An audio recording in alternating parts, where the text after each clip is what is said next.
Hi, I'm Holly Mathieson and I'm the Music Director of Symphony Nova Scotia. Today I'm answering a question about why music sometimes makes us feel a little bit sleepy. I'm not an expert, but I believe it's to do with something called entrainment, which is the process by which something becomes entrained or in time with a process or rate outside itself.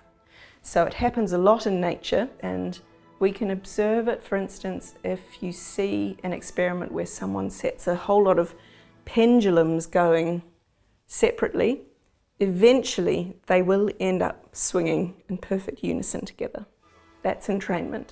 Our bodies tend to do this too. So if you listen to music with a broad, constant, slow pulse, your own pulse will start to slow to match it. The other thing that affects whether something makes us feel calm or sleepy, or the opposite, is the complexity of the music. And that's to do with the amount of synthesis your brain is having to do. So if you listen to music with lots of rapid change and variation and things which are not entirely regular, it keeps you really innovated and energized as your brain synthesizes or processes all the information that's coming in.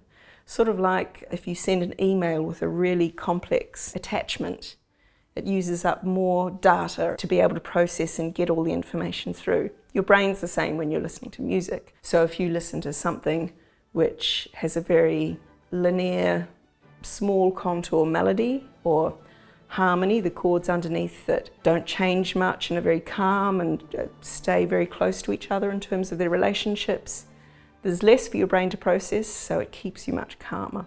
Good composers, of course, know how to use this to manipulate our brains when we're in a concert. And just like a novelist knows how to pace the narrative of a story so that we get the crisis point at exactly the right moment and then the denouement, which relaxes, and then by the end of the book we feel like the story has finished, composers do the same thing, often using naturally occurring proportions like the golden section, the golden ratio, which comes up all the time in music in terms of the way composers write, but also in terms of the way sound works and what we find pleasing to our ears. And composers and musicians from all around the world in many music traditions also understand that different resonance has different effects on our body.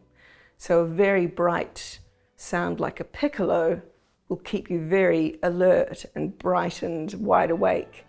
Whereas things with large, deep, slow sound waves, big resonances like giant gongs or a bowed double bass or a bass drum or a Russian Orthodox bass singer, those sorts of things, because they're low, long, slow sound waves, our brains don't have to work quite so hard to process them, and they keep us feeling much calmer and slower in our bodies.